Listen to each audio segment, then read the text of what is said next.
The Greater Centerville Historians organized in the year 2000. The purpose of the organization is to preserve the history of the Township of Centerville, Cleveland and surrounding area. Gerald O'Neill, Charlie Bauer, Richard Wiegand, and myself, Kathleen Sixel, were the founding members. In 1831, the territory south of Green Bay was sold to the U.S. government by the Native Americans who had title to the land. The consideration was the promise of a reservation in another state. The Township of Centerville was established in 1850. The township had a village called Centerville. The reason for the hamlet's original name of Centerville was, in the days of the Indians, there was a trail along Lake Michigan between Manitowoc and Sheboygan. This heavenly spot was exactly at the halfway mark, so the early white man gave it the name Centerville. In 1849, the village of Centerville was surveyed and laid out in lots and blocks. The village of Centerville was renamed Hika when the Postmaster General informed the village leaders that another Centerville was located in the state. When it became time for Centerville to be renamed, a judge in Manitowoc by the name of Albert Schmidt would take kids hiking. The judge said, "You can't call a town hiking, so why not make it Hika?" Thus the village of Centerville became Hika. In the early years, Centerville had the vision of becoming a lake port. To encourage ships to dock there, 2 piers were built into Lake Michigan. Many German immigrants arrived by schooners, and the village began to grow. The village had a brick factory, stores, schools, a Lutheran and a Catholic church, mills, saloons, blacksmith shop, and a fire department, and a brewery.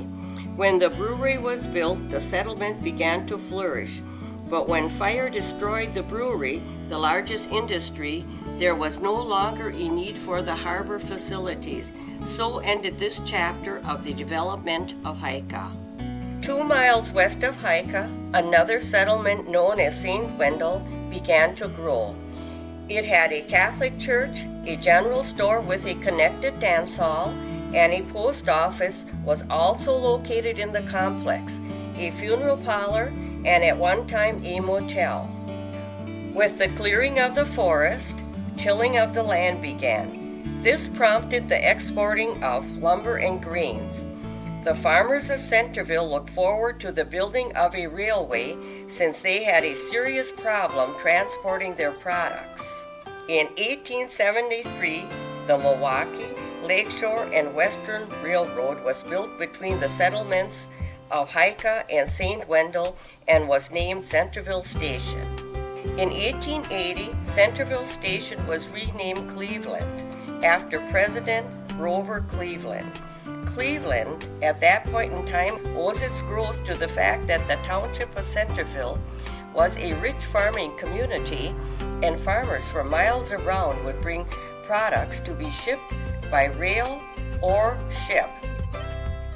The village of Cleveland had several grocery stores, a furniture store, a funeral parlor, several saloons, Lutheran church, hardware stores, several gas stations, newspaper, photographer studio, several car dealerships, cheese factory, several feed mills, livestock yard, and lumber yards. The biggest business was the Cleveland Co-op, which offered many types of services. With the failing of grain crops, the farmers began dairy farming. With the abundance of milk, another industry began, cheese and butter making. Local cheese factories dotted the countryside. One-room schools were usually built near the cheese factories, so children would have a ride to school when farmers brought their milk. In 1958, Hika, St. Wendel, and Cleveland incorporated into the village of Cleveland. In 1968, the Cleveland Elementary School was built. The Township of Centerville has seen many farming changes, but dairy farming is still the primary vocation. Today, Cleveland is known as the seat of Lakeshore Technical College, which offers an educational alternative to 4-year colleges. An ancient proverb states, When an old person dies, a library burns to the ground. These words were the inspiration for organizing the Greater Centerville Historians. We hope to preserve as many memories as possible.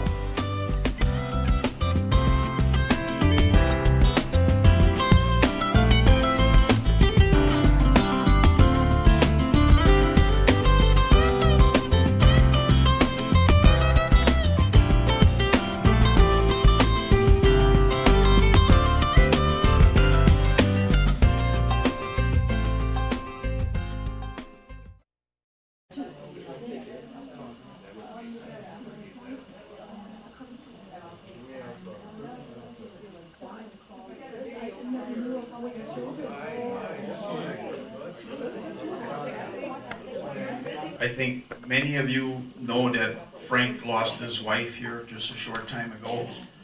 And from everyone in this room here, I would like to send my heartfelt condolences to Frank. And I'll ask just for a silence for just a short time. Amen. And we will open the meeting with the Pledge of Allegiance, so I'll ask everyone to stand, please. I pledge allegiance to the flag of the United States of America and to the republic for which it stands, one nation, under God, indivisible, with liberty and justice for all. You may be seated. Okay, what we normally do here, and we got two more people coming in. They can sit in the back. I think there's room back there. Okay, we're going to go around the room for introductions. So all we need is your name and where you're from. And those of you that never used a microphone before, if you look at me, you can see how close I hold the microphone. If it's not up here, you're not going to hear me. So you got to keep it up here. We'll go around the room. We need your name and where you're from. And then we'll hand the microphone over to Kathy here, and she will formally open the meeting. I'm Charlie Bauer from Newton. This is Amy. I'm Irene Dine from Cleveland. Thank you. Willard Mathias from Cleveland. Thank you. Alice Mathias, Cleveland. Thank you. Audrey Ergel, St. Nathan's. Good. Carl Ziegler, Talamimi. Thank you. Frederick Jacoby, Manitowoc. Thank you. Rick Beiersdorf, Town Mimi. Thank you. Ellsworth Yeager, Sheboygan. Thank you. Kent Smazel, Rockville. Good. Elaine Walk, Town of Schleswig. Thank you. June Smazel, Rockville. Thank you. All the way across the back. All the way across the back. Nancy Wagner, Howard's Grove. Good. And this is Jeff Wagner, Howard's Grove. Okay, thank you. Paul Wagner, Howard's Grove. Thank you. Chris Mala, Town of Ryan. Good. Kirsten Husband, Cleveland. Thank you. Marilyn Varick, Centerville Township. Okay. Kenny Hawkins, Sheboygan. Thank you. Shepherd Goodnow, Sheboygan. Good. Melvin Walk, Town of Schleswig. Good. Richard Schwartz, Town of Mimi. Good. Naomi Schmidt, Elkhart Lake. Thank you. Marie Boland, Town of Sheboygan. Thank you. Marie Pipper, Cleveland. Thank you. Sean Schneider, Lewis Corners. Good. Walter Chris, Cleveland. Good. Earl Elder, Centerville. Good. Bev Wallace, Newton. Thank you. Gertie Free, Cleveland. Thank you. Marie Rosenbauer, Newton. Good. Lisa Elfson, Newton. Thank you. Phil Knopf, Cedar Lake. Good. Franz Kessler, Cleveland. Thank you. Kathy Sixel, Newton. Okay. And my name is Jerry O'Neill, the videographer for this group for many, many years. But we'll hand it back to Kathy so she can take off with a few little regulations. Good evening, all you historians. It is June 11th, and it was a very warm day today, a very pleasant day, really. And I want to welcome everyone to the Greater Centerville Historians meeting. We have a few simple rules. Please raise your hand when you have information to add, so Mr. O'Neill will address you and move his camera so that we do not miss any information. Always state your full name. Use full names when referring to people. Don't use nicknames. Please do not visit when someone is speaking. The background noise is quite noticeable on the DVD. Always pass photos around if we have any. And please shut your cell phones off. Thank you, and with that, we will let Frank take off. Well, first of all, thank you for inviting me. Well, Here? thank you for coming. Okay. I'm not native to Cleveland or this area. I'm originally from North Dakota. I come from an area called the Sauerkraut Triangle up there. You may have heard of it. It was settled. It was settled by what they call Deutsche Ausrusslanders, the Germans from Russia. My family had spent 2 generations in the Ukraine before they came to America. At the age of 4 months, we moved to Montana, and then my father was killed in a crash, and a short time later, my mom died of tuberculosis. And at the age of 2, I went into an orphanage with 1 brother and 3 sisters, and I stayed there until I was 12 years of age. We moved to Milwaukee from there when we finally got out. I feel like it's a parolee. And we stayed in Milwaukee for 3 years, and then we ended up in Kiel. Stayed there for a year, and I joined the Army when I was 16. I couldn't get used to Kiel, just couldn't do it. I met my wife when our unit was leaving for Vietnam. They sent us home for 30 days. I met her my first day home. We went out every day. I sent her an engagement ring, which she got on April Fool's Day. And we got married 6 weeks after I got out of the Army. So we had a 2-month romance, and it lasted 44 years. But let's see. I just lost my place. Bear with me for a minute here. My earlier career, I was in law enforcement for many years. I was an Holstein police officer first. Then I was a Calumet County officer for many years. And when we moved to the village, I had pretty well gotten it out of my system until they talked me into becoming the chief of police here. And I was the chief for 7 years in the village.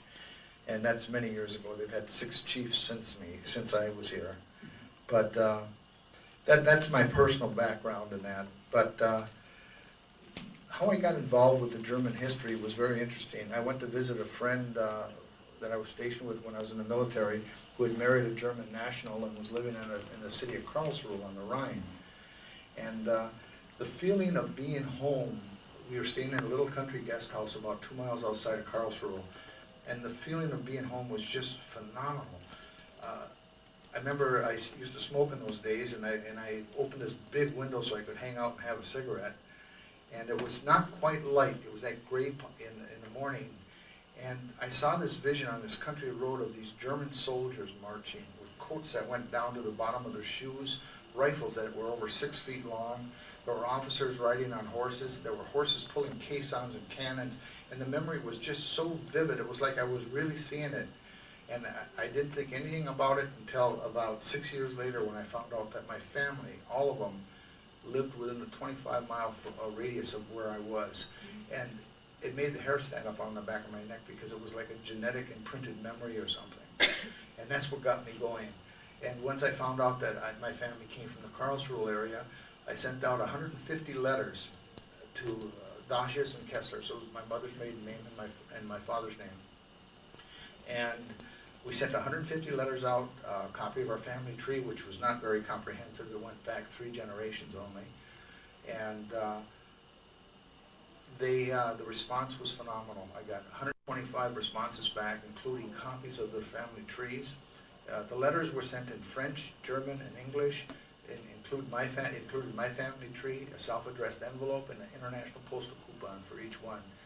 And like I said, we got 125 back, including 5th, 6th, 7th, 8th, and 9th cousins.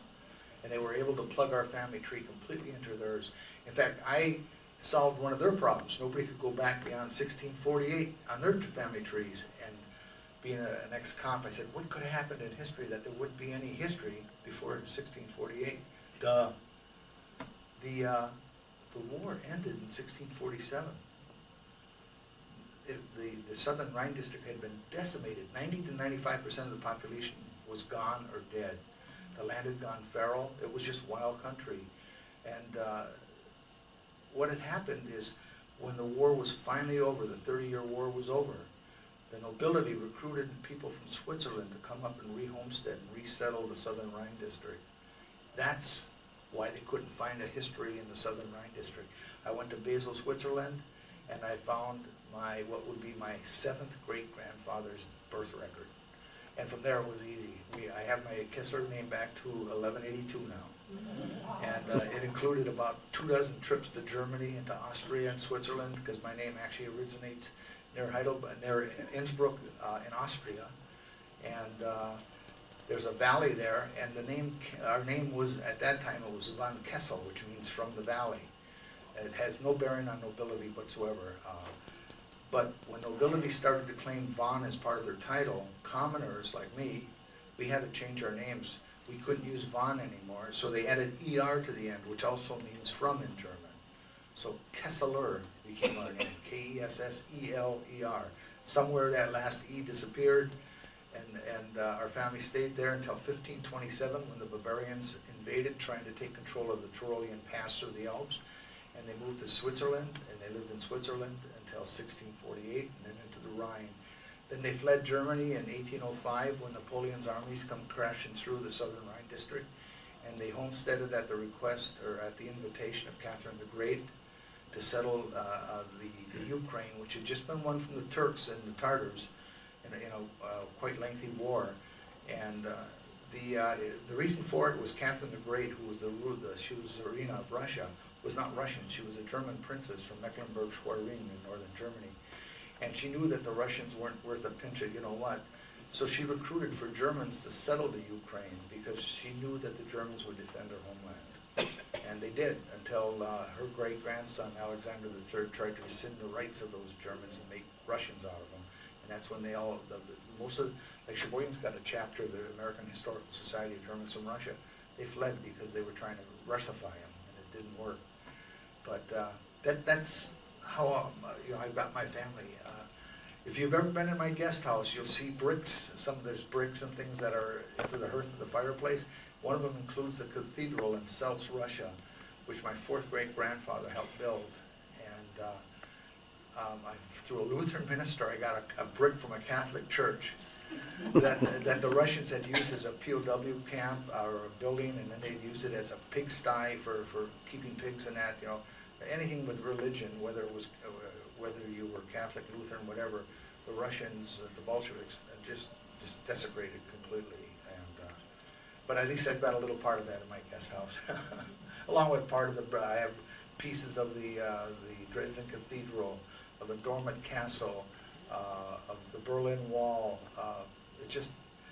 My wife and I, every time we'd go, we'd get a few more stones and that to add to it. That's going to change now, but. Anyway, how we got to doing this guest house.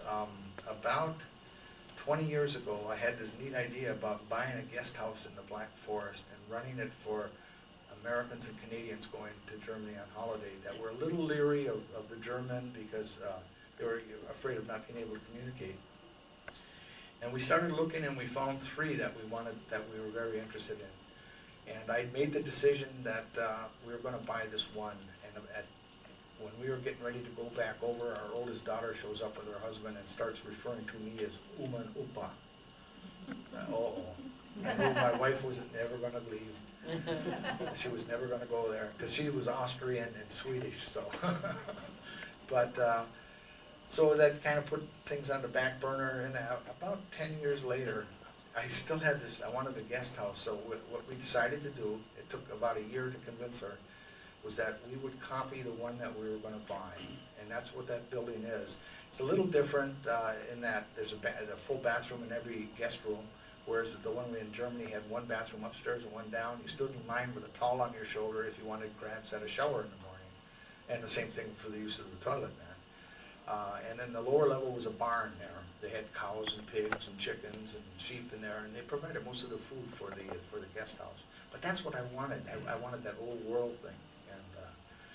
So we started building it, and it took a lot of hassle as far as building permits and just the exposure, because nothing like that had ever been built, and the state insisted that it was a hotel, and we insisted that it was the world's original bed and breakfasts, which guest house were. And but it took us 3.5 years of building every day, every night, no vacations. The only thing, we took one trip to Germany while we were constructing it, but other than that, it was every day.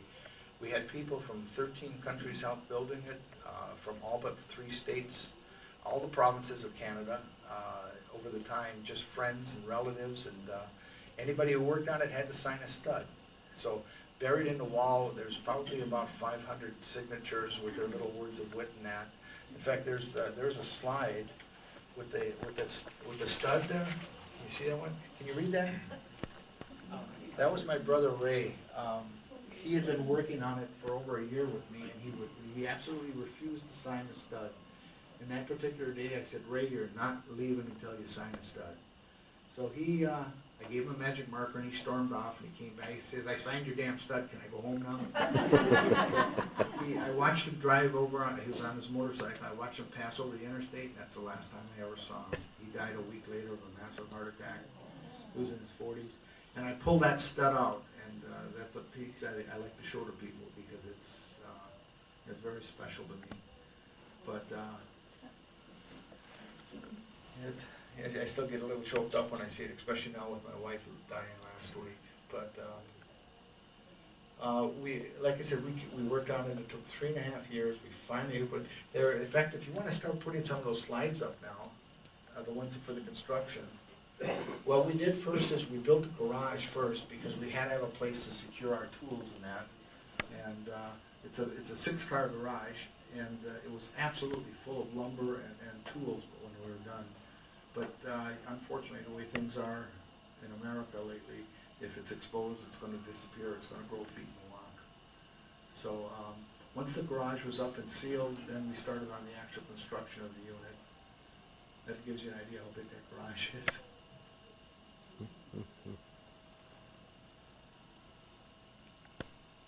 You can just keep on going. And that's the field. Those are the marker posts for the position of the guest house. And it was that I think that year it had been, if I remember right, it was a cornfield, and then it was alfalfa when we actually started building it. You can keep on going. And that's when the stuff started coming in. Those are the forms for the concrete. That's my big helper there on the truck. That's my grandson. That guy was in it. This is after my wife and I. Those are poured walls inside of the foam. My wife and I did that by ourselves, believe it or not. We had help lined up. We had 3 cement trucks coming in. The trucks came an hour and a half early. The help was 2 hours late. And when the help got there, we were just doing the last of the walls, my wife and I, by ourselves. You want to talk about putting yourself for a candidate for a heart attack. That was by the time we were done with that. And that's where we had put all the knee walls in, and for the lower level. And that's working on the main floor. Each room has a door out onto the balcony, and then the balconies are all connected with stairs going down. So it's actually a third means of egress. That's sheeting it and working on the next floor up. And that's working on the top floor. I did fall off that roof. I thought I'd broken my back, but fortunately I had enough blubber on me to save me from serious. I fell off the garage roof when we were building that one too, and I got knocked out. I still can't. I got about 18 minutes of time I can't count for yet.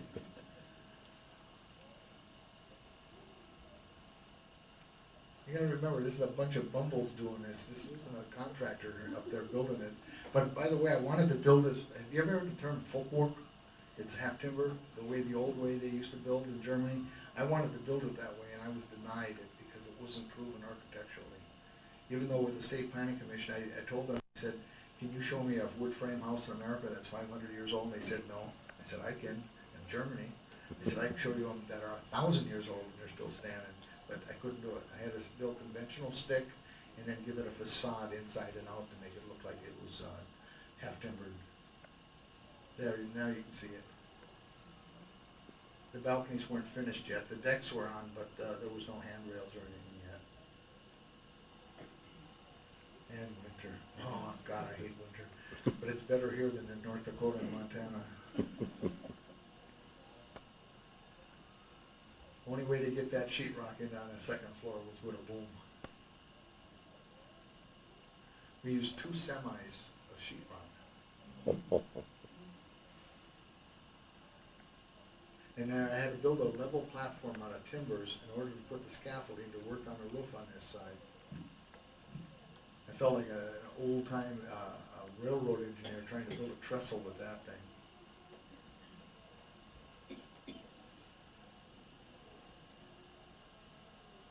Right ahead, please. Kathy Sixel, what is the outside of the bed and breakfast? What, is it wood or stucco or what is it made of? It's actually stucco panels. It came in that, okay. Right, that's the great room, that's actually the area, it's upside down though. The fireplace is on the roof otherwise. But that's the great room where the fireplace is in that. And you can see the mezzanines now on the left side, because all 8 guest rooms face right onto the great room. The upper 4 are the mezzanine that goes around. That's my grandson staying in wood for it. And that was my wife giving me a birthday party in 2005. All that work and it didn't narrow me up. And there's my one brother and his friend.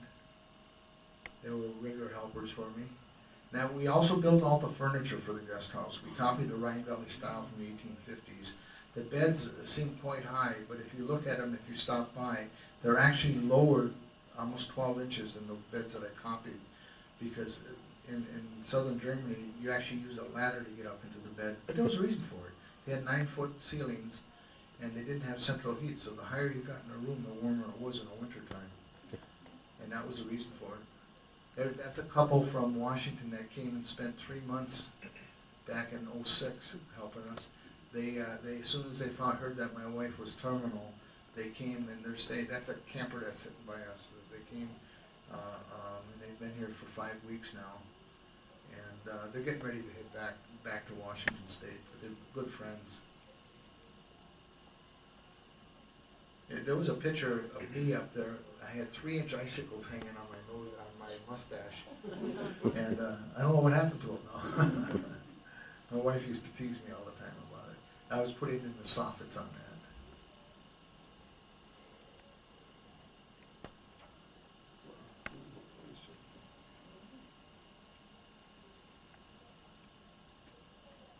There'll be some on the inside, some more coming up shortly here, I believe anyway.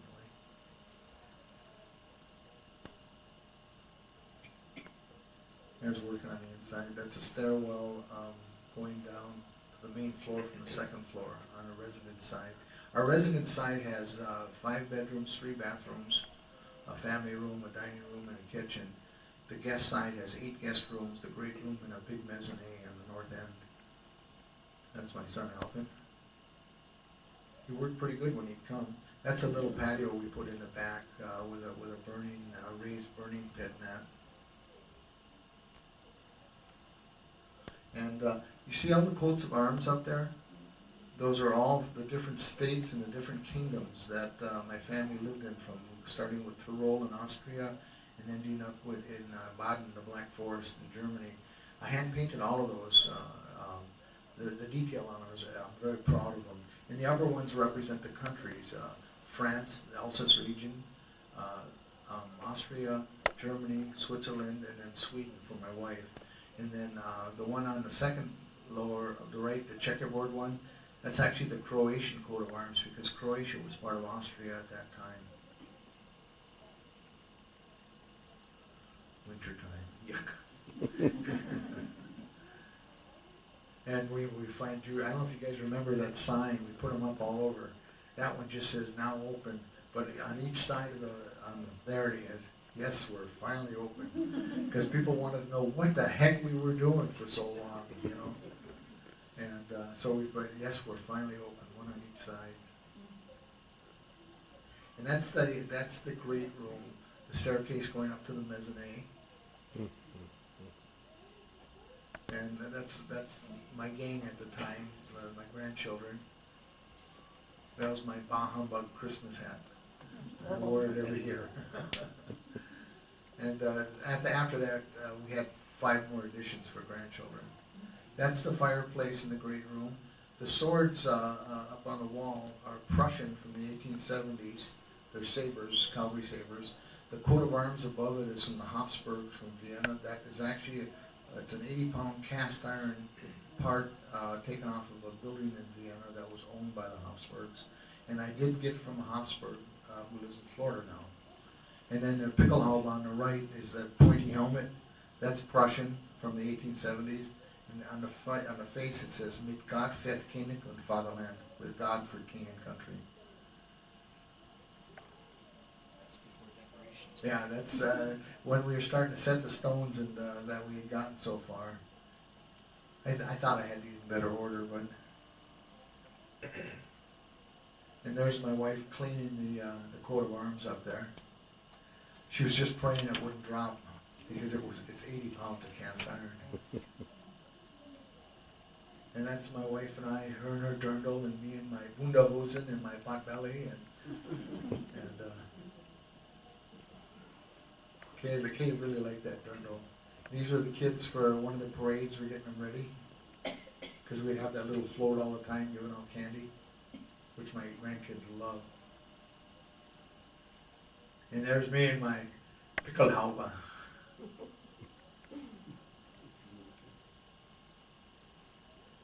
And this is, we were just getting ready, putting all the German, Austrian, and Swiss flags up.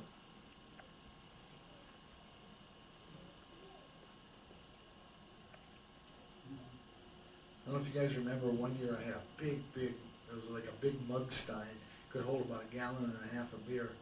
And I kept going up to the people drinking beer, but nobody would give me one. Yeah, I was so hot. But those are all my grandkids from their little dirndls and their shorts and that. This is one of our exchange students. She left us in the end of January. That's Leah. She came from Dusseldorf. That was when we dropped her out. I took her to the airport for her to go home. There's a bunch of them coming up now that are just... this is a family from Germany that came and spent Christmas with us. My daughter's in there with 2 of her grandkids too, and my wife and I. But they came, they wanted to have an American Christmas, and they were kind of disappointed because they said it was too German. And I says, whether you realize it or not, that about 80 to 85% of the Christmas customs in this country came from Germany. So, and that's Leah again, this last exchange student. That's Walter. He was an exchange student many years ago. He was from Austria, Österreich, as they say. That's my wife, myself, my sister, and a very good friend of ours from Munich, sitting in the Hofbrau house in Munich, having a big one. And this is, it's Rosie. Rosie Springer, friends of ours from Bergisch Gladbach, Germany. That was the same trip when we were. And what is that? There's some sticky tape on there.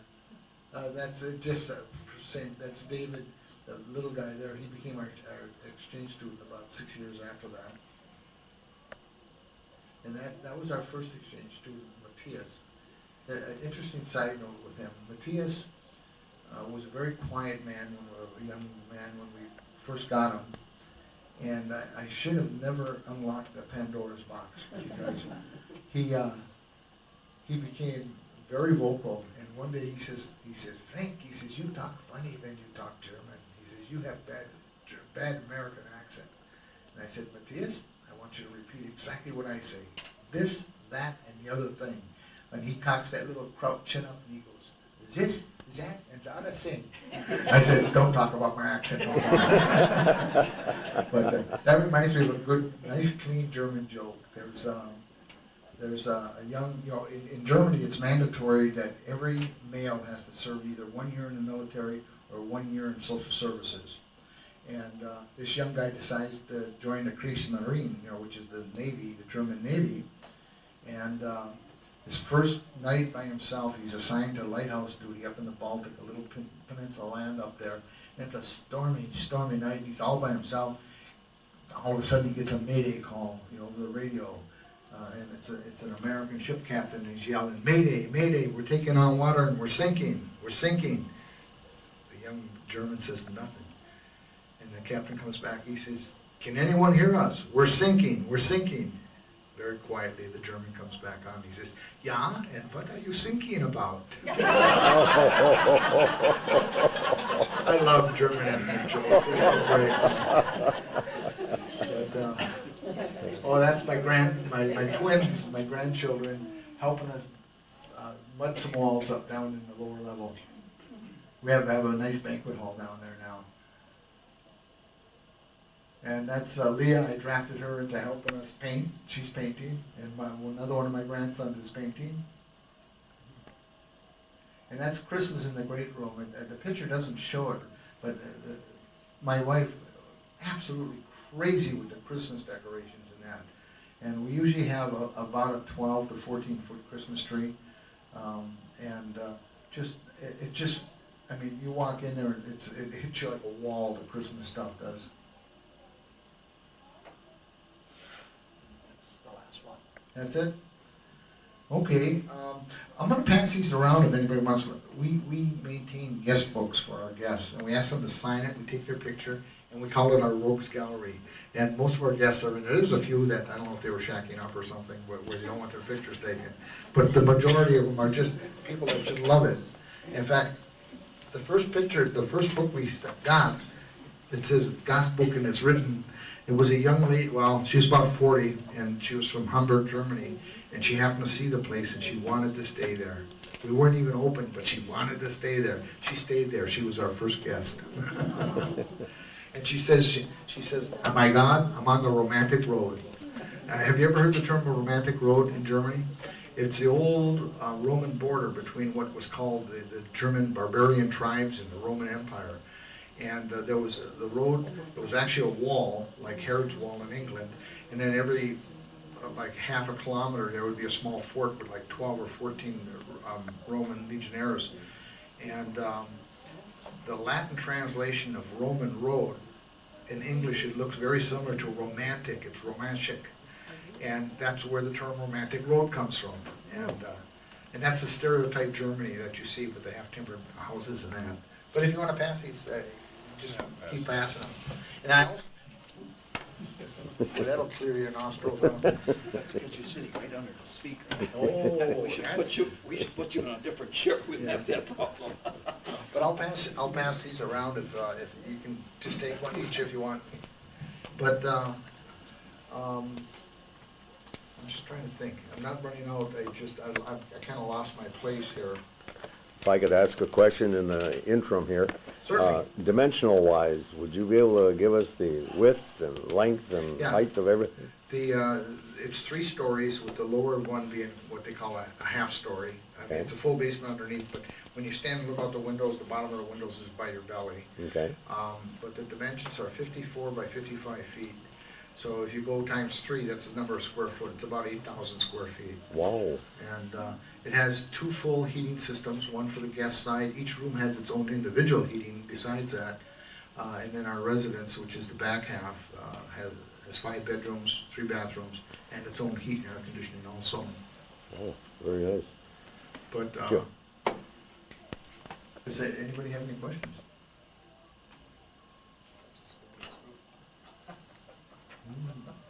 Very interesting. As far as electrical and plumbing and things like that, were you people capable of all that too, or? Yost did the subterranean plumbing. Okay.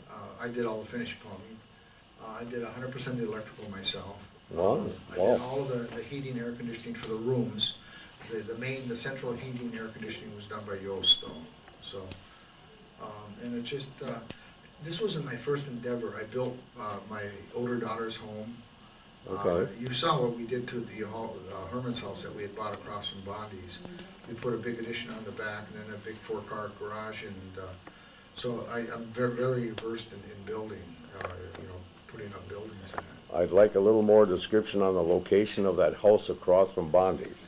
Okay, the gray house directly across from Bondi's Mini Mart, it was actually, Bob Herman used to live there, him and his wife. Okay. And what had happened is, when I decided to quit law enforcement, I was burned out. It was too political for me. And we were living in Sheboygan because I had gone back for my master's degree, and we didn't like living in the town. We wanted to live in more of a rural area. So we started looking, we found a place, and we found Herman's house, and I saw a lot of potential for it. I wasn't real thrilled with the way it was, but I saw a lot of potential for it. And so we made them an offer, they accepted it, and we moved up here. And then we were up here about 2 years when I started slowly remodeling it, and it was one of those 10 years work in progress type of things, you know. But I heard that there was a Latino group that it was mixed families or something that had bought it from us, that kind of trashed it because Brian's daughters and her husband bought it, and they're having to redo a lot of stuff, and it ended up being trashed. So that's sad because my wife loved that house. She actually cried when we moved into the guest house because she really enjoyed it, you know. I mean, our bathroom had 3 rooms. Our bathroom, for the main you know, the main bedroom, it had a bathtub room with a big heart-shaped whirlpool tub and a sink. Then attached to that was another room that had a toilet, a bidet, and another sink. And attached to that was another room that had a big sit-down shower in it. And she loved the bathroom. I gotta ask another question. Did you take architecture at all in your Actually, school? I did. You did? In college, I thought. at Milwaukee School of Engineering. Okay. And I took several classes in it because I really enjoyed it. But the trouble is, I designed too many radical things that would never get past the planning people. Because I designed a house, believe it or not, that could be built in 2 days, could be heated with a candle, and the big thing was the cost on it was less than $20,000 for all the land. And the professor that was in charge of the program, he says, "What the hell are you in manufacturing engineering for?" He said, "You should be an architect." I said, "No," I said, "I'd get too frustrated too fast." And I mean, it just, the technology is there. There isn't any reason that people should be paying $50 to $200 a month heat bills and that. The technology is there. It's been there for a long time. It just, everybody's protecting their own little turf. And anytime you design or propose something new, you're going to go up against the stone walls. There's nothing wrong that a lobotomy wouldn't fix. Charlie Bauer, I know you call it a guest house, but it's kind of like a bed and breakfast. Kind of. Could you explain probably what kind of meals you serve there? Do you serve just a breakfast, a lunch, a dinner, and what's on the menu? Okay. Yeah. It is a guest house, and I always tell people that the guest house were the world's original bed and breakfasts, and that's exactly what they were. The history of guest house in Germany go back over 1,500 years, believe it or not. And so I mean, it's well established that people talk, oh, B&B this, B&B, hell, they've been doing that for 15 centuries, you know. And but what we do is we do it the German way. We have to meet current health codes and that, so we can't get away with what like we can't serve soft-boiled eggs. I love soft-boiled eggs. You know, you crack them, break it open, eat it with a spoon. Well, you try doing that in Wisconsin, you'll be in deep doo-doo. But we serve what's called Frühstück. F-R umlauted U, H-S-T umlauted U, C-K, and it's pronounced Frühstück, and it's a traditional German guest house breakfast. It includes hard rolls right out of the oven, usually 5 or 6 types of cold cuts, 5 or 6 types of cheeses, yogurt, sweetbreads, orange juice, coffee, milk, and it's an all-you-can-eat. Now, the way you do it in Germany, there's usually a big long table, maybe 12 feet long, and they put a big piece of white paper down and maybe 30 pounds of cold cuts, just big pile of cold cuts, a big basket full of fresh buns, all kinds of cheese, pitchers of milk, coffee, and you just dig in until you're full. And boy, could I fill up. I would eat so much, I wouldn't eat until 9 o'clock at night. And because it's free with the room, you know, what the heck? But that's a standard fare.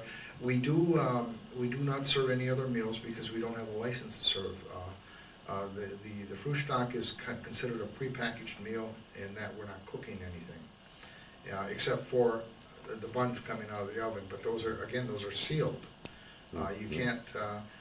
we don't have what's called, class 3 kitchen. It would cost another $45,000 to modify our kitchen to meet that, which we didn't know until after we opened, by the way. So, but we do serve something unique. I have a 7th cousin who lives in Strasbourg on the Rhine. He's 94 years old. He was a captain in the German army in World War II, and he makes a drink called Cherry Kirsch. It's pretty potent. Did I give you some of that when you were over? Oh, yes, and then you have to have a DD.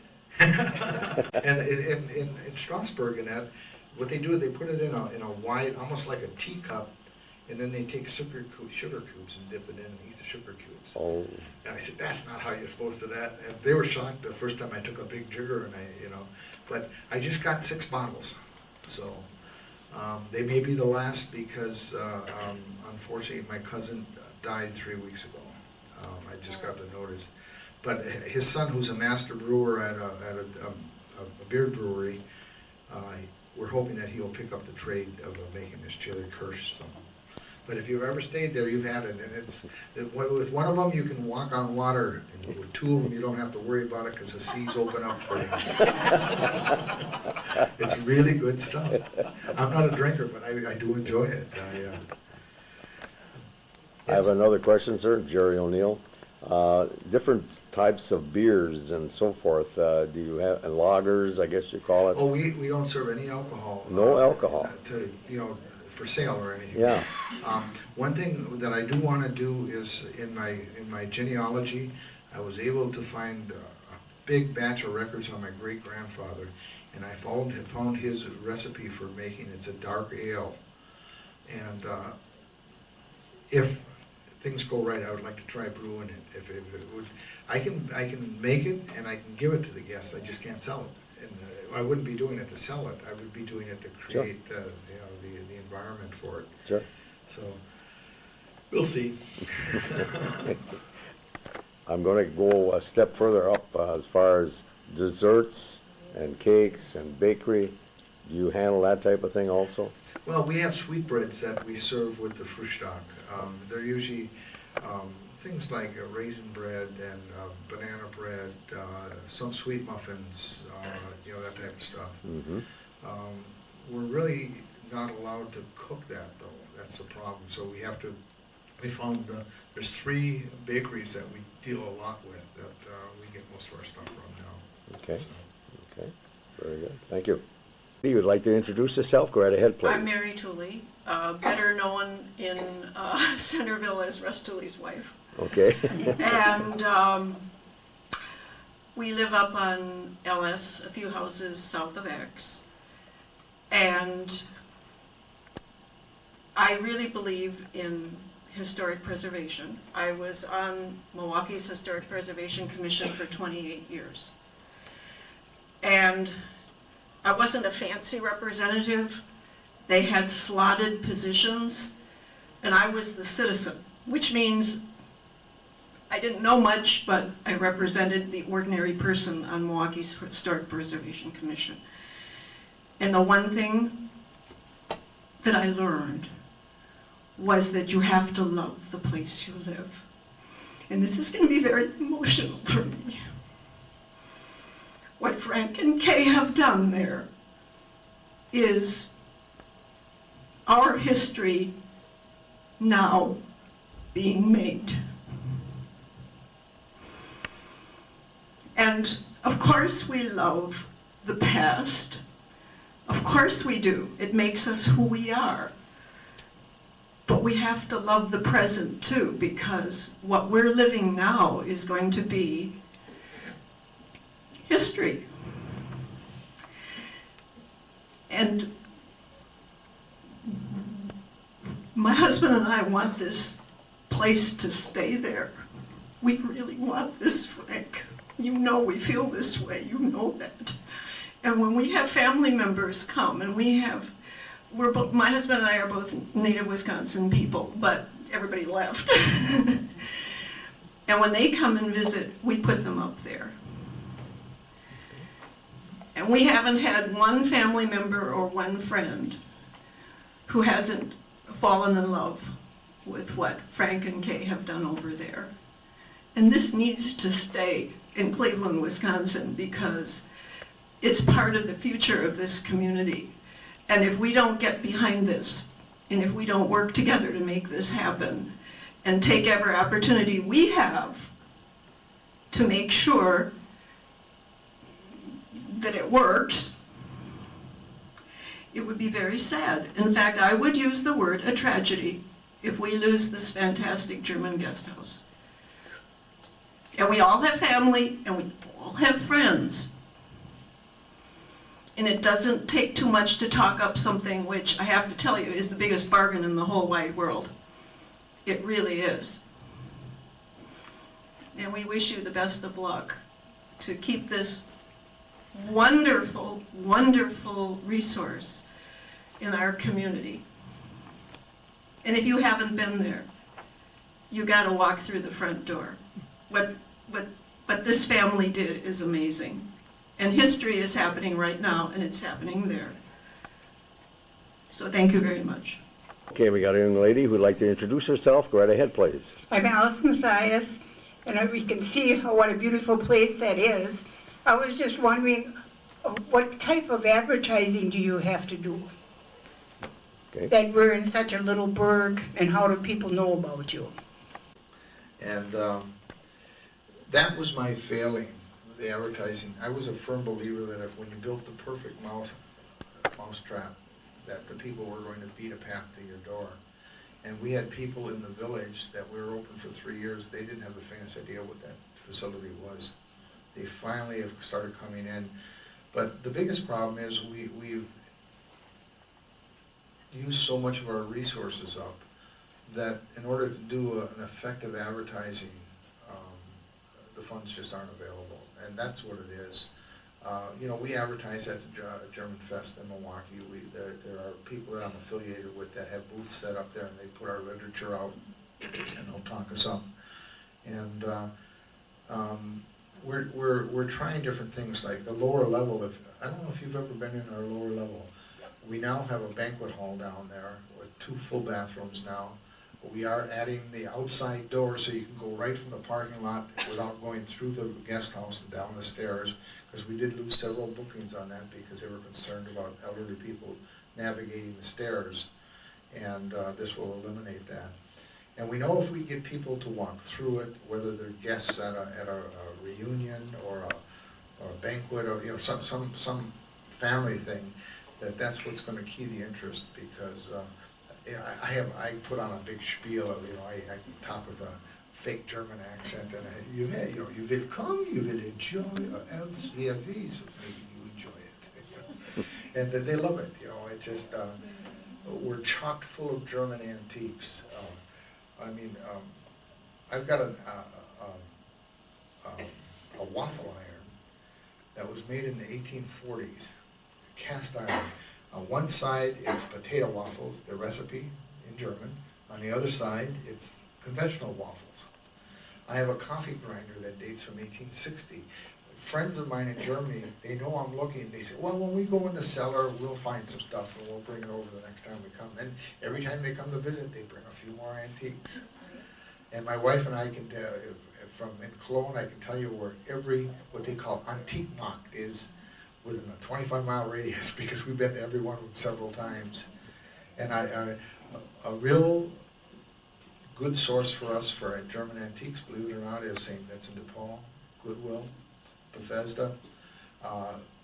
Young people just don't understand the value of the old things. We have these tea sets. It's a teacup with a saucer and then a small plate for serving Kuchen, cakes on. And I can usually pick those up for about $7 or $8 a set. They're worth several $100s a set. And what happens when an elderly person dies? The kids say, oh, well, we want that. There's only one. They were told there's only one.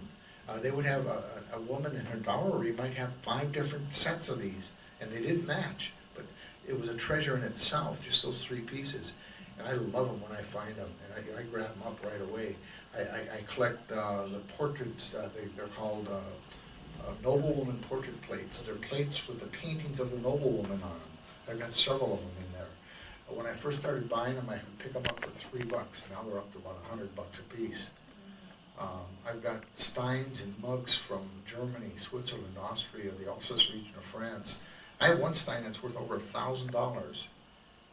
It's Prince Karl von Bayern, his 5th command from 1905. And there were only 70 of them made, and there's only 2 left in existence. I have a teacup from Catherine the Great that's worth over $7,000, which I received from a Jewish gentleman that was a very good friend of mine, who collects fine porcelains and that. So I mean, you can't. There's no place you can walk in there without seeing 200-year-old tapestries that I've picked up at flea markets, because just people don't realize the treasure of antiquity that are being dumped away like they were garbage in that. And my wife, when we first started, my wife said, "We want that for." She began to realize the value of stuff, just not the money value, but the value as an antique in that. And so, when she died, she was just as crazy about it as I was. So, I don't know what's going to happen now, because Kay, my wife, was 60% of the labor there. I was the entertainment. And it's amazing because, a lot of our guests are repeats. We've had some that have come back 6 times already now. But they just love the stories, and Kay has heard the stories all.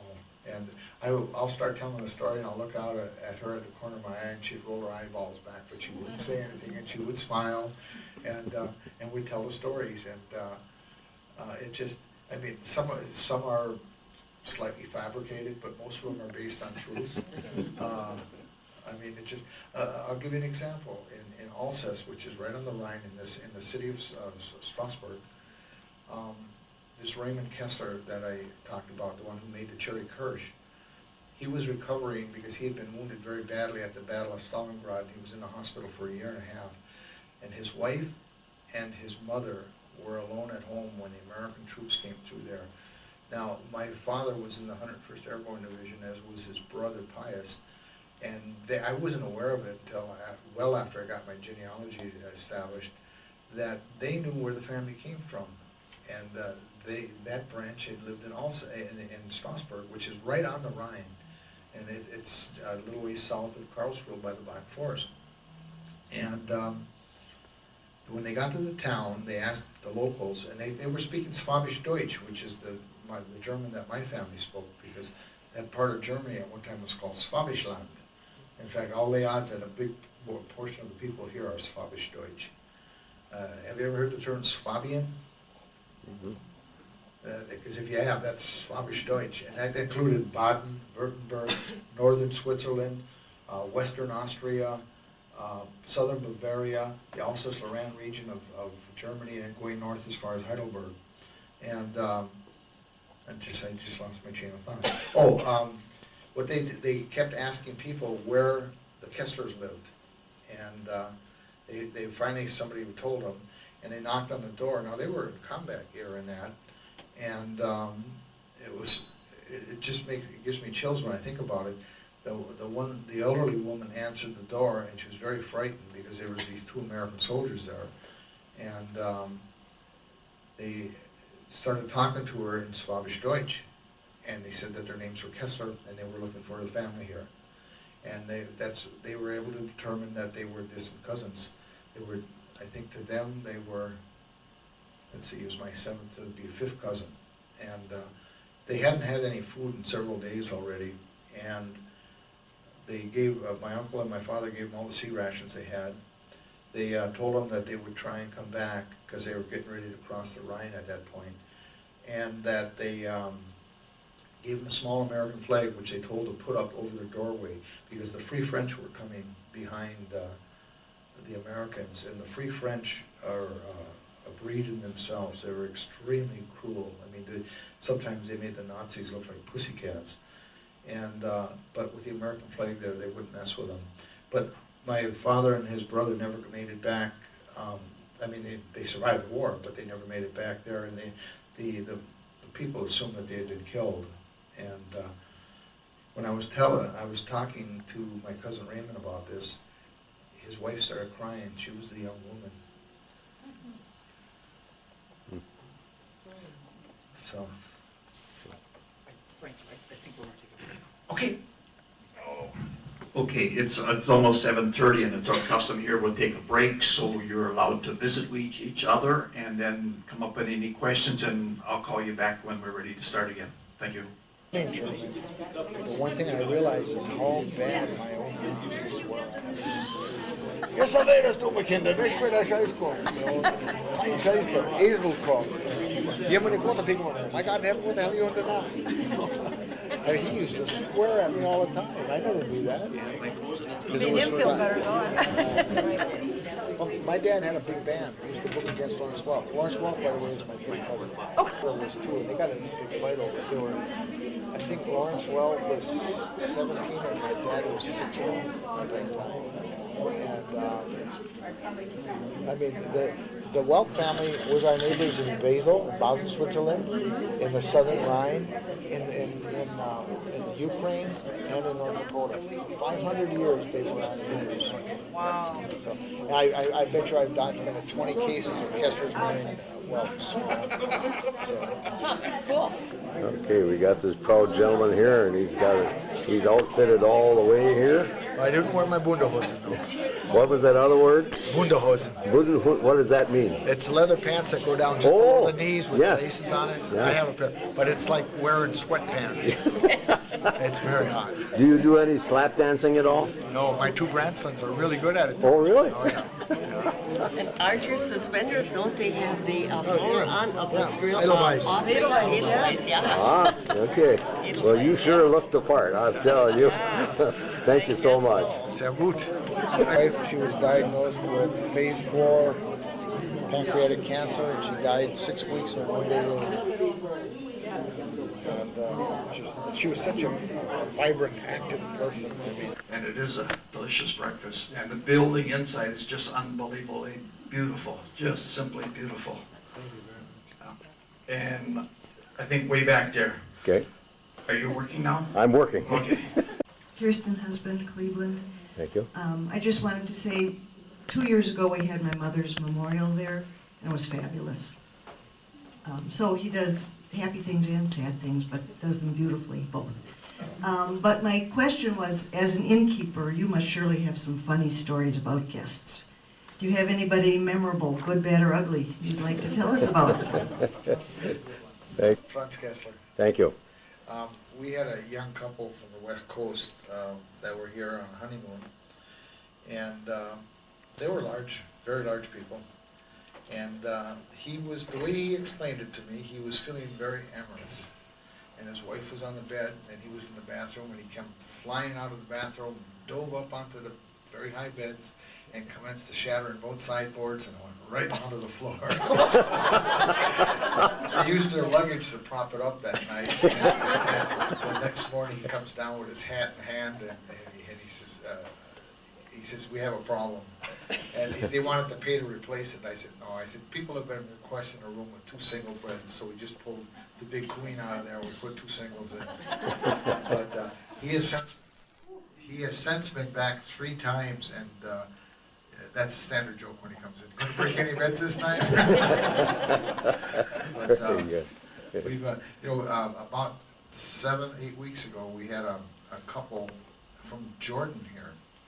And I also assumed Jordan was a Muslim country, but he's Coptic Christian, and a fantastic gentleman, and very knowledgeable about the Muslim faith. They stayed with us 5 days, and he taught me more than I'd ever been able to learn about the whole Muslim concept and that. And it's very interesting.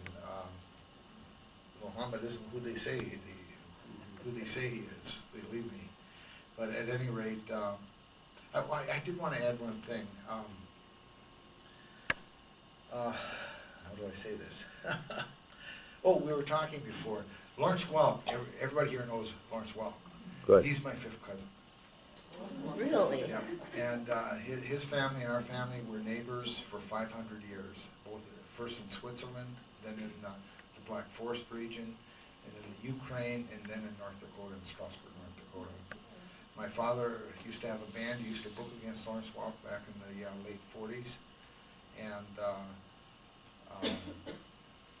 he was playing for a big rancher out in Montana who had just bought a new airplane. He wanted to take my father up flying, and they were both drunk, and they hit some telephone poles when they were landing.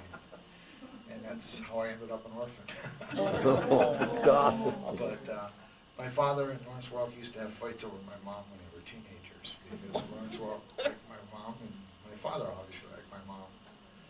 But it's amazing because I found at least 12 occasions of Welks and Kesslers marrying in our family. So I don't think there was enough for inbreeding, but he's definitely family, okay?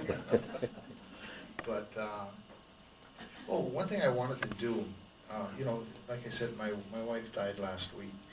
I'd like to read 2 poems that I wrote for her. I'm an avid poem writer, and the first one I wrote when our unit was leaving for Vietnam. I was 18 years old, and I was in the 101st, the same as my father was.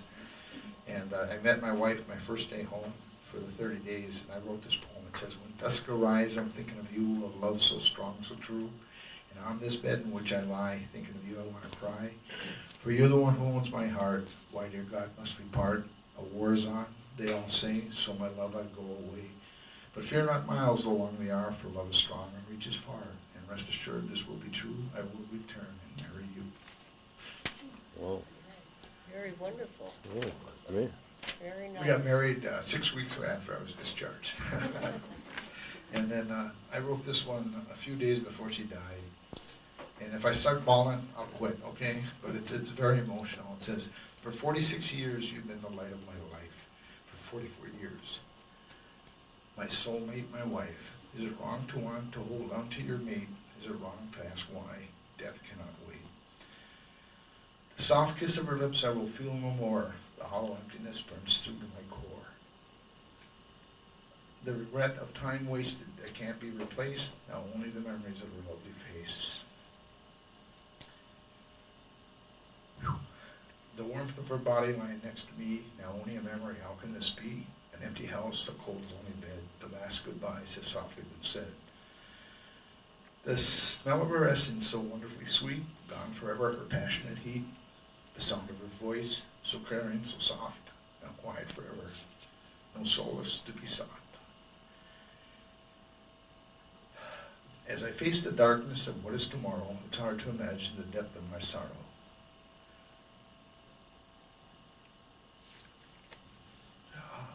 Feeling the loss of being left behind, wanting to join her, deep in my mind. I will love her forever, this I will say. Gone from this earth, my love, my thee." Oh, wonderful. Thank you, Frank. Very touching. Does anybody else have any questions or things they'd like to ask Frank or to add? I think Frank needs a little quiet time. We have another clip here, and I lost where she's sitting. She's sitting down here, and I'll take the microphone there, and then she can explain. And then if anybody comes up with a question yet for Frank, because he does have information he wants to give out yet.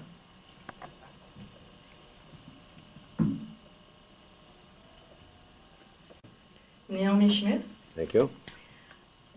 I volunteer at the Panel Quilts. We make quilts for the military, and she's in Plymouth, and that is Linda Wick. And she was nominated by one of our other volunteers for this You Make a Difference Award. And she went to Nashville, and she got $10,000 she was awarded. Oh. Yeah, and these $10,000 covers about 500 quilts and postage. That's cost about $10,000. And so far, we've made about 17,000 quilts. And it's only for the ones that are deployed. That's all they quote. And then with the quilts, there also is a little card that they put in with the quilts, and it's usually made by preschoolers and senior citizens, and it's just wishing them all a safe return home. And then there's also, with the quilts, there is what they call a quilt tie, And that is about 44 inches long, and it comes like in 3 sections, and we put some crystals in, make little pockets, put crystals in there, and when they get wet, they hold the moisture. And there's a little there, with every one of the cool ties, there's directions how to make them wet, and they expand, and they can use them for either around your neck or around the forehead. Okay. But this was in Nashville where she got this. And then being there, NBC TV contacted her, and they wanted her put her on TV on this You Make a Difference. So they did come to the shop in Plymouth, and they were there, I'd say maybe 3.5 hours to do about a 2-minute tape. And they were always saying, yeah, you'll be on such and such a day, such and such a day, but we're always bumped. And so we never got on. But I've got the DVD here, and I thought I'd just show it, and just to show what the people, you know, what she actually does.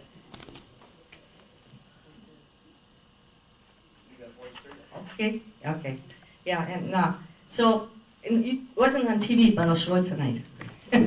Could you give us a location of the Plymouth location there, or the factory? I know how to get there. It's Glacier Transit. Glacier.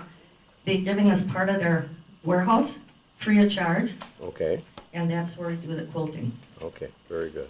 Thank you. Its challenges started with a small request. In 2006, Wick's son-in-law, Army National Guard Sergeant Todd Richter, asked for a quilt before being deployed to Iraq.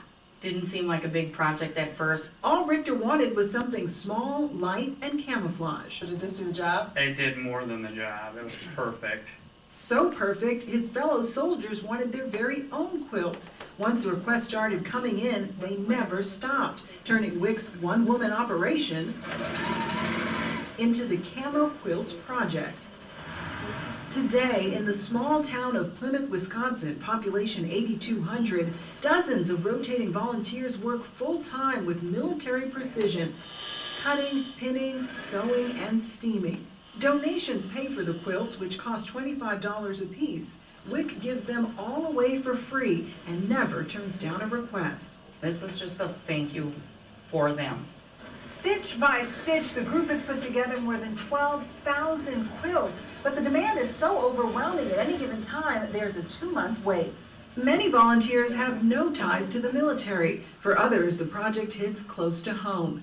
86-year-old Antone Costa served as an Army medic in World War II. Captured by the Germans and held as a POW for 6 months, he remembers the cold realities of battle.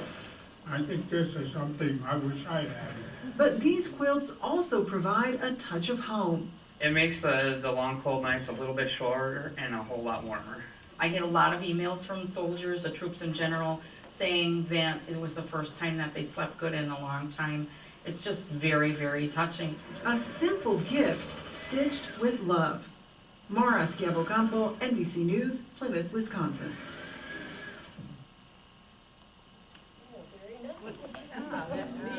Okay, this is Jerry O'Neill. How long into the future do you anticipate being part of this group? Well, as long as I'm able, but now we're also thinking about maybe making lap ropes. What's that again? Making lap ropes for the people that were injured or in the war. I see. Okay. Or in the nursing home or the military nursing Yes. home, that we might go into that too. Okay, very good, very good. And as far as somebody has to be the boss, if you will, even their volunteers, and who are that? Do you That know would be Linda Wick, the one who was, and also Diane Meyer, Okay, the two of them together. all right, very good. Well, thank you very much for bringing that video, very important. And it's all donated. There's nothing else. Everything's got to be donated. Okay, well, very good. Thank you again for doing that. Why I don't have any hair. I hadn't been to a barber shop in 45 years. My wife always cut my hair. Somebody told me that it costs like 15 to 20 bucks for a haircut now.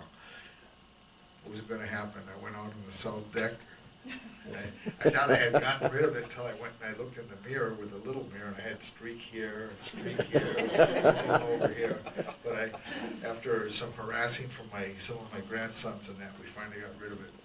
But I couldn't imagine paying $15 for a haircut. People say that I squeak when I walk. Oh, no. German. Yeah, you got that one right. But that's the reason for this. Okay. I was, all right. I got another question for you. Yes. As far as music that you may provide in the building at times, does it have a certain orientation to yes. it? We have about 100 German CDs that I bought in Germany. It's German folk Musica, they call it, and there's some folk in it, but it's just some beautiful German folk music. Okay. Anytime you're in there, I'm usually playing it. Okay.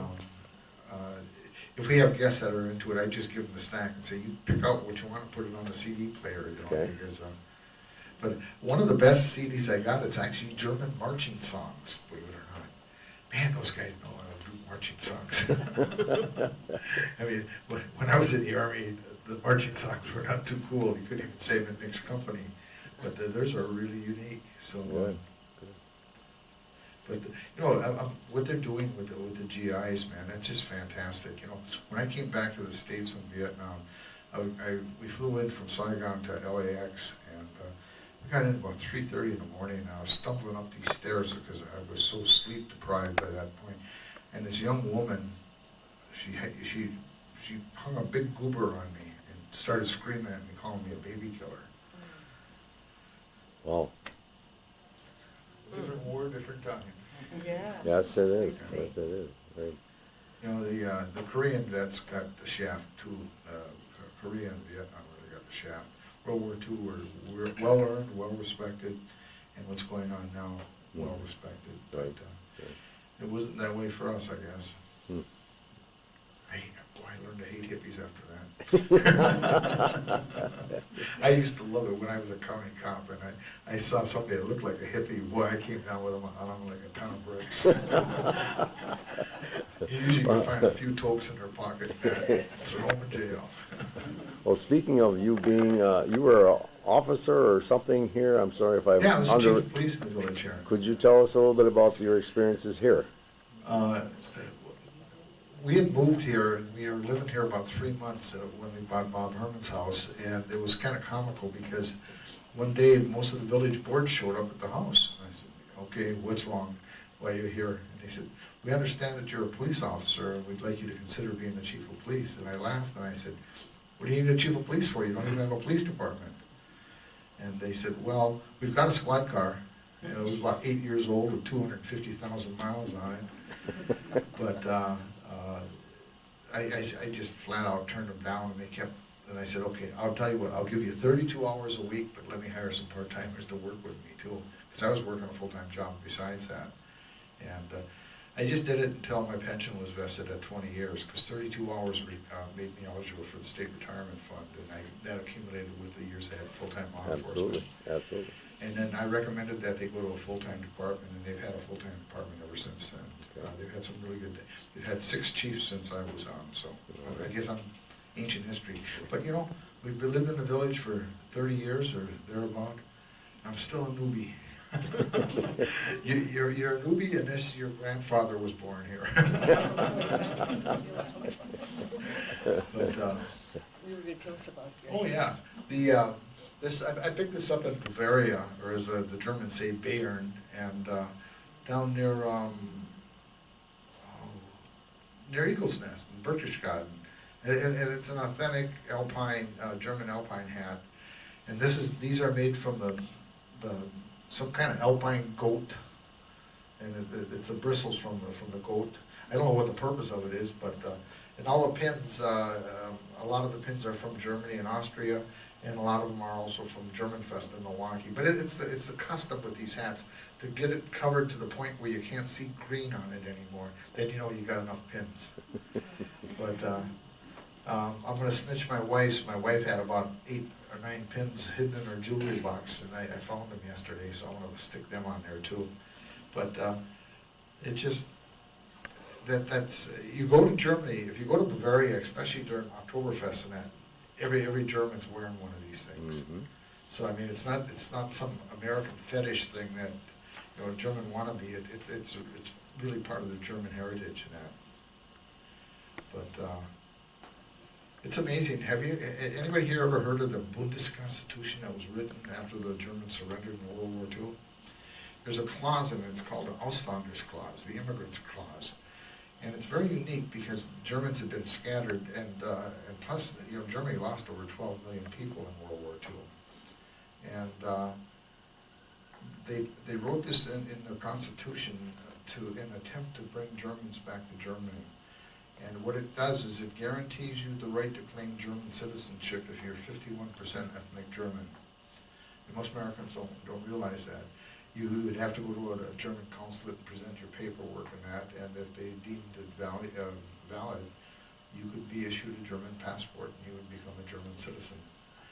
That's what we were going to do, but we were also going to hold on to our American citizenship when we were going to buy the outfit in the Black Forest, and we would have had dual citizenship. But it didn't come to be, and it won't come to be now, obviously. We just want to hang on to the Gasthaus and keep on going with it. Got to figure out how to do some things in that for that to happen, but they keep the bank at bay, we'll be okay. As far as advertising on your own, what do you do? Do you put it in a newspaper or some sort of village paper or far and wide? Or Well, what we've done is the brochures that we passed out, if you go like most truck stops and like when you come into the state from Minnesota or from Chicago, the rest areas, they all have these in. We keep them stocked there. Okay. We've taken like the Crossings, which is the publication that the Badger Ferry puts out. We took an ad out on it last year, and it was very expensive. It was $800 for the ad. And we do question our guests how they heard about us, and that ad did not produce one guest. And we did it based on two B&Bs up in Manitowoc that have a lot of success with it. But the problem is they're within walking distance of the ferry, and you need to have a vehicle to get down there. So, some things like we already have inquiries for the next PGA, the male PGA, which is going to be at Whistling Strait, about reserving it. But what we do for that is we lease the entire facility out, including our residents in that. We vacate it, and we can make more during that convention than normal 4 months of operation. So we we contract with it. Usually it's in the area of about $30,000 for the 8 days. And, unfortunately, that's every only 3 or 4 years, though. If we had something like that going every time. But I'm trying to think where else we've advertised, because we've taken some ads out. We also donate to like PBS out of Milwaukee. We donate a room, and then they give us plugs on it. Okay. We donate, like the fire department for fundraising here. We always donate for the door prize. We donate a room for that. There's several things that we do that where we get free publicity out of it, and then we don't have to take cash out of pocket. And but that's my one shortcoming. I made that comment earlier that I was a firm believer that when you built a perfect mousetrap, everybody would beat a path, and that was pretty naive. And I should have known better 5 years ago when we opened, because that would have made a big difference where we are now. But I was never a marketing man. I was a purchasing director. I was used to buying, not selling. So. Okay. Okay, well, thank you. I got a young lady who raised her hand, and she may have some questions or perhaps some added information. No, I have a comment, and that's one of the things that we have talked about. Obviously, advertising is very expensive, and you never know when you're going to get your money back. And, we've had quite a few conversations about the scrapbooking clubs. And that is something that everybody in this room who knows somebody who might be interested in scrapbooking can tell them. And maybe you'd like to talk a little more about that. When clubs come and stay for a weekend, and now that you have the downstairs facility, you have the perfect place for those weekends for people like that. So maybe if you could talk about that, because let's face it, people, this is in our community, and we want it in our community. And I think I counted 33 people in this room. And if we all talk to our friends and our relatives, think how many nights we could fill up over there. And if you haven't been there at Christmas time, you're missing a real treat. And just because you live here doesn't mean you can't go there. And there are you can have the banquets and the other things that even though you've got a bedroom at home in Cleveland or Centerville or wherever, that doesn't mean that you can't go there for some of these other things now that you've expanded. So maybe you could talk a little more about how we, as the people who live here, can also help you out and save you advertising. Thank you. Okay, go right ahead, sir. After we talked about that, we did and we did have a scrap booking group come in and for the weekend we had a stamping club or stamp club, or the stampers they make. Yeah. And we've had inquiries from a quilting group that want to come down. The reason is it's big enough. We have tables to sit roughly 120 people if we had to. We don't set that many up, but where people can work on projects, they go to bed at night, they come back in the morning downstairs, and it's exactly the way they left it. Rather than like if you're at a Holiday Inn or something where you lease the room, there's a good chance things are going to get disrupted over the evening. And so they really like that. And the fact that we give them full kitchen privileges while they're there. We can't cook their meals. We can serve fruit stock, but we can't cook their meals. But we open the kitchen up to them, and they're cooking like crazy. They're trying to feed us usually then, Kay used to love that because, I don't have to cook today. But, so I mean, we would like to very much get more into that. In fact, jokingly, I was talking to somebody the other day saying I should run for municipal justice, because being a cop for 20 years, I could marry people and have their wedding reception right in the Gasthaus. And if I don't go that way, maybe I could get one of these order by mail pastor of some kind of church. You pay the $20 and you become a pastor, and do it that way. Though my brother-in-law, who is a Methodist minister, said he'd come and do weddings there anytime for me. So he lives in Green Bay. But I have a question. Yes. Kathy Sixel. Thank you, I Kathy. understand you also can have Christmas parties and other activities there, and you have a catering service, correct? In fact, both restaurants in town now are willing to cater food in, both Rupp's and Hickory House. And Rupp's has gone to work out a deal where they could actually set up a wet bar in there too for that, because we have no liquor license. We don't want a liquor license, and we definitely don't want to spend $35,000 to $45,000 to convert to a Class 3 kitchen. This completely eliminates that problem. And plus the fact that we open the kitchen up, though, that's what they really like, because they bring in some of the weirdest things. Taste good, but to cook up, and they're cooking at 11 o'clock at night sometimes. And we had two women that worked 24 hours straight doing on their projects down there. I don't know how they did that. They were drinking coffee like it was a river, but I mean, because of that, people don't have to leave at all.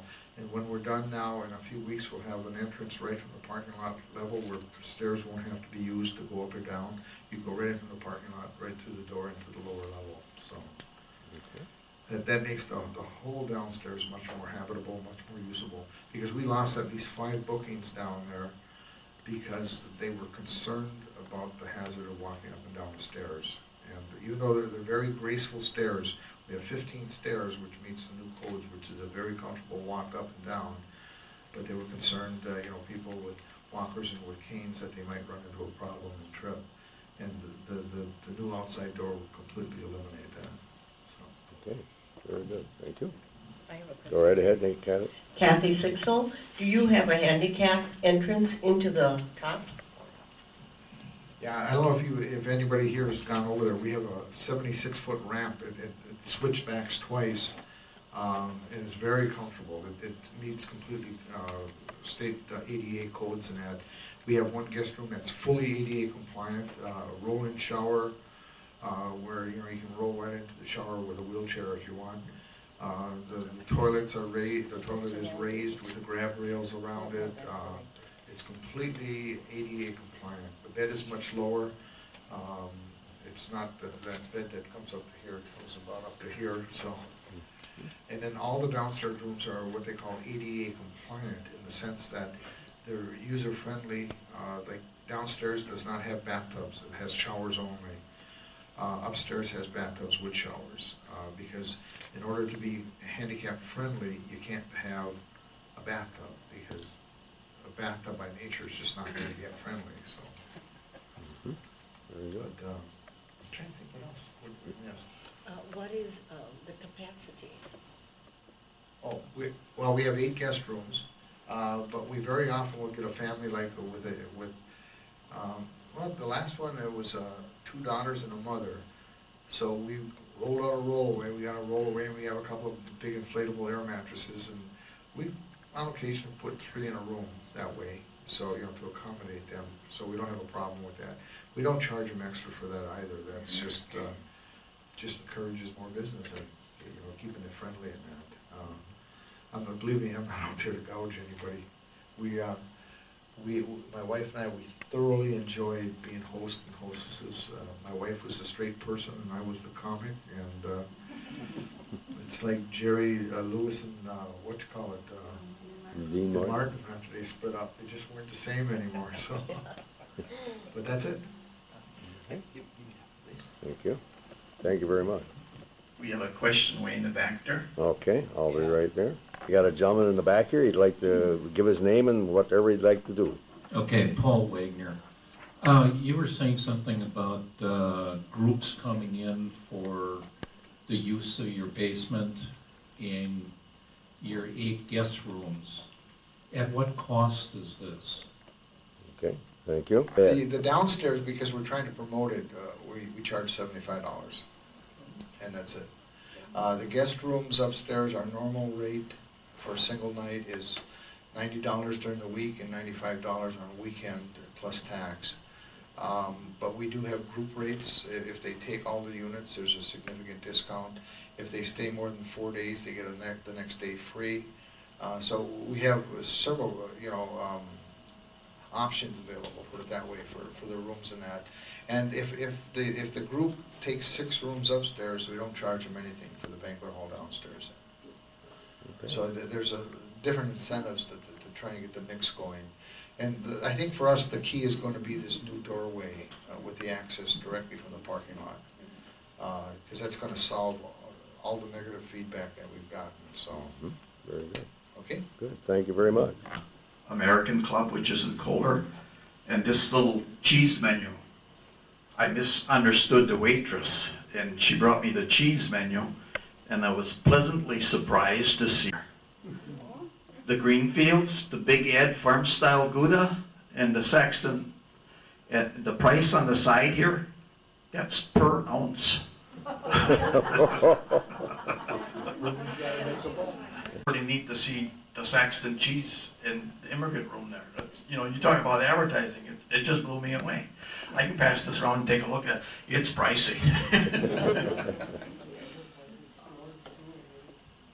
Please. Kathy Sixel, our next meeting will be on July 9th, and it's supposed to be in this room, and it will be Jim Kessler, and he's going to tell us about the project with Centerville Creek, what they're doing at Hika, what they're restoring down there, and by then, we should have some videos, right, Jerry? Yeah. Yeah. We were going to start June 15th, so they haven't started yet, right? So you're safe. Yeah. So, and I want to thank you, Frank, for the wonderful presentation, and we hope that you can keep your bed and breakfast or guest house. Yeah, we all will. Gasthaus, yeah. Well, I think we owe a nice applause to this gentleman Right. right there. And I also want to thank Naomi for thinking about us. That was very nice that you brought the clip and also the photo. Thank you. It's Franz again. I be here.